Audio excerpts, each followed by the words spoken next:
And I had a feeling I was gonna hole it too.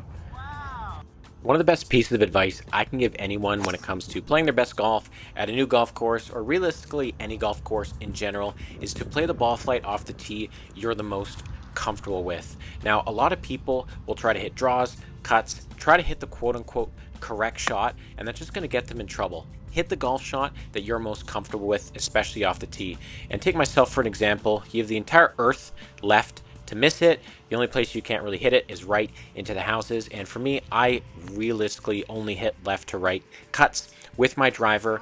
And if I ever do need to hit a draw, I will never force a draw with driver. I'll just flat out grab a different club, whether it's a 3-iron, whether it's a mini driver or a 3-wood.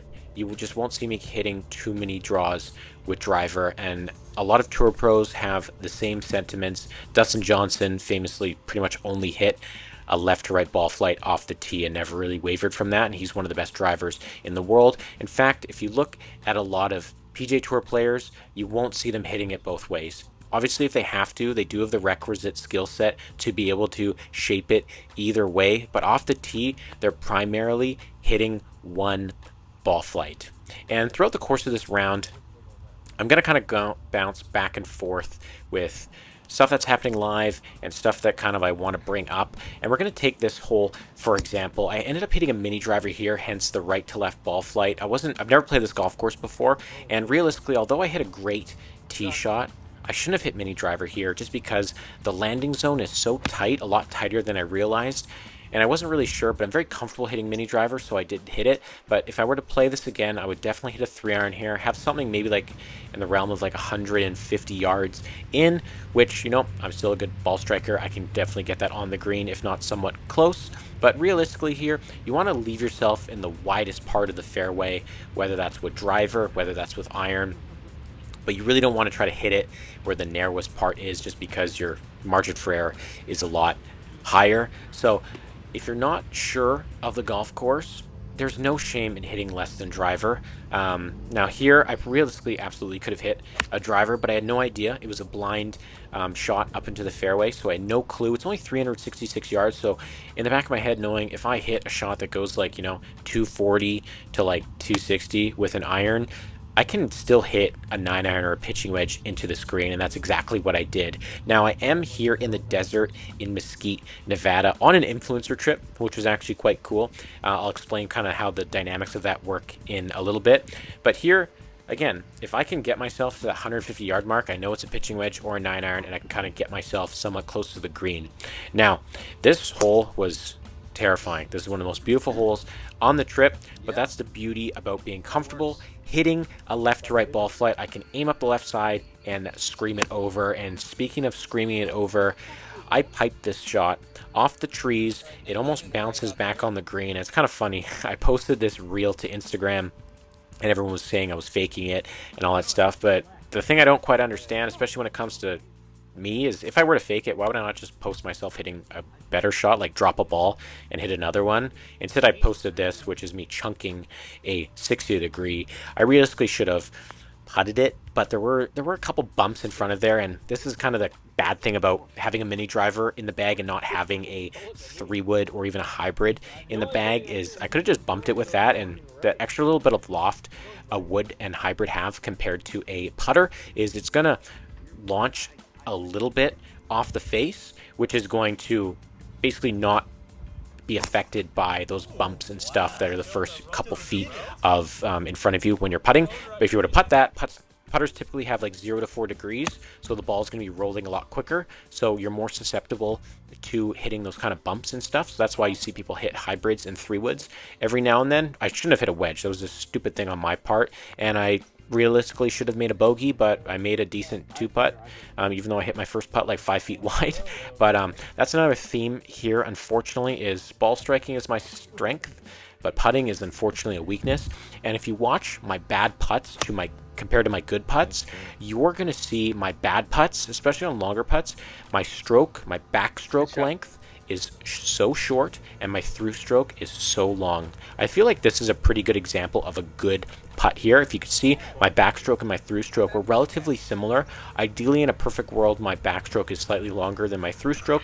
I find too, I want to be slightly decelerating, very slightly decelerating into the ball. That rapid acceleration is something that kills speed, and when you take the putter back really short, your body intuitively knows that that's not long enough to be able to get the ball to the hole, so it speeds it up, and unfortunately that's a killer for distance control. And what is also a killer is piping into the water when you have another par 5 in reachable go zone. And I didn't play these par 5s on the front nine here particularly well at all. And at this point here too, and you'll see it on the next hole, we ended up all just playing together. Initially we were playing as a threesome, and then we all joined up as a 6 or 7 or an 8-some for the next couple holes. Eventually me and Yasmin kind of just branch off and go play on our own, just because we wanted to finish, just because I'm making this video. And that being said, kind of segue into the influencer trip. I was invited from Mesquite, the Mesquite golf page, the Mesquite, Nevada golf page on Instagram. They asked us to come down. So there's a few of us here. There's Darren, there's Nick, there's Yasmin and Andres, and Henry Grillo. And then also not pictured here is Big Mo from Melosi Golfs from Good. Super good guy. No pun intended. But yeah, it was a really fun trip. Basically, they reached out to me and wanted us to come play some golf. I think we were here for like 4 or 5 days, and we played golf pretty well every single day. I think a couple days we did 36. I think today we actually did 36. Very, very cool in Nevada here. And the ball, unbelievably, like, it goes so far in the desert. Unfortunately, that doesn't translate to putting, and I missed a lot of putts here. But let's take this shot here for an example. If I was someone that was very uncomfortable hitting the ball left to right, like one ball flight, I'd be terrified. This looks like a horrifying tee shot to hit, especially aiming at the water and cutting it back. Like, something in the past, I would definitely double cross it and snipe hook it in the water all day, every day, or just get scared and open the face and block it into the out of bounds right, because I didn't want to go in the water, essentially. So being comfortable hitting one ball flight allows me to be confident and just aim left and rip it. That stroke here was terrible. If you notice it, way short, way long, and again, it's going to come up way short. Speed control is one of the most important things when it comes to putting, and I just don't have it, unfortunately. But we got a par 5 here. We're 1 over par, and I haven't played the par 5s particularly well. Hit a good drive here, 200 yards up the hill, hit a nice perfect cut. This one actually almost landed in the pin. It was such a good shot. But again, the greens here in Mesquite are very slippery. I feel like I hit this putt realistically like 8 feet in front of me, but it just kept going and going and going. Like, it almost comes to a stop here, but then it just keeps going, right? Obviously, you can't really control 200 yards out. You want to be below the hole on a lot of these greens. I hit a good shot. I think that's my ball mark there, to be honest. But being above the hole here in Mesquite, when it's dry, when it's firm, when it's fast, because this is kind of their like peak season, to be honest. Yeah, it gets really firm and fast. And I think this stroke isn't particular. Yeah, look at that stroke. Way short and way long. Terrible for speed. Doesn't even get there. And it's only like, what, an 8-footer up the hill? Terrible. But again, here we're going to go. A nice little cut with driver off the tee. So again, par 5 scoring is just absolutely brutal. I need to be better at this. But one thing that is nice is my wedge game is pretty solid. And if you saw from the beginning of the video, I'm going to be quiet and let my guy Yasmin take over. And I had a feeling I was going to hole it too. Yeah, that's the nice thing about having a really solid wedge game is, you know, you have so many chances. And here's another hole here where I wasn't sure what to expect. 360 yards, not particularly long. I kind of chunked I didn't really chunk it. I just didn't hit it pure, that 3-iron. So I have 175 uphill into the wind. At this point, it's starting to get a little nippy, a little cold, so the ball's not going as far as we would like. But, you know, I'm still walking away this hole with a par. So if it's a hole I'm not really sure of, it's fine. And again, here's another example of ripping a nice little left-to-righter off the tee. I don't think I hit one driver that was a draw off the tee. I think I did hit one mini driver that was a draw. And here's my next piece of advice for you to play better at golf. 103 yards. I hit a full swing 60 degree, and it's going to come up way short.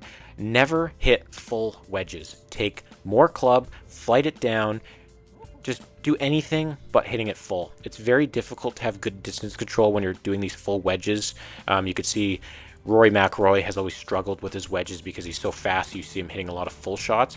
Realistically, especially with that last shot, I should have made a swing like this. You can see an abbreviated follow through. It's much easier to control the distance, and I ended up hitting a really solid shot here. It almost landed right by the pin, ended up going a little bit past, and again, these greens here are tricky, my friend. Like, look at this swing. I kind of got a bit scared from a couple holes prior, and now unfortunately I have a 4-footer that is going to absolutely sling. But this is such a really good putt, one of my best putts of the trip, and it ended up being a 4-footer. Like, look how much that broke. It was an absolute snake. So we're finally back to under par here, thanks to that hole out. So haven't played particularly amazing, but not particularly bad. Just kind of hung in there, just, you know, hitting a lot of greens, hitting a lot of fairways, getting it in play. Didn't really hit too many penalty shots other than that pumped ball. I did hit just one ball in the hazard here. But the nice thing about staying in and hitting good shots and being patient is eventually you might get rewarded here, and I ended up making another birdie on that short par 4 here, and we got one last hole here, 18. Again, a nice little cut. It's so liberating being able to aim at the water and just swinging left, knowing it's not going to go left. Like, trust me guys, I've been there. I've hit the snap hooks, aim left, and double cross it into the houses. It's not good. But here is a better example of hitting a nice sawed-off wedge to about, I don't know, 15 feet. A much better stroke here, and this one's going to go in. So if you guys enjoyed it, we managed to battle it back and get it in the 60s here at a 69. So I would appreciate it if you like, comment, subscribe, do all that good stuff. See you next time.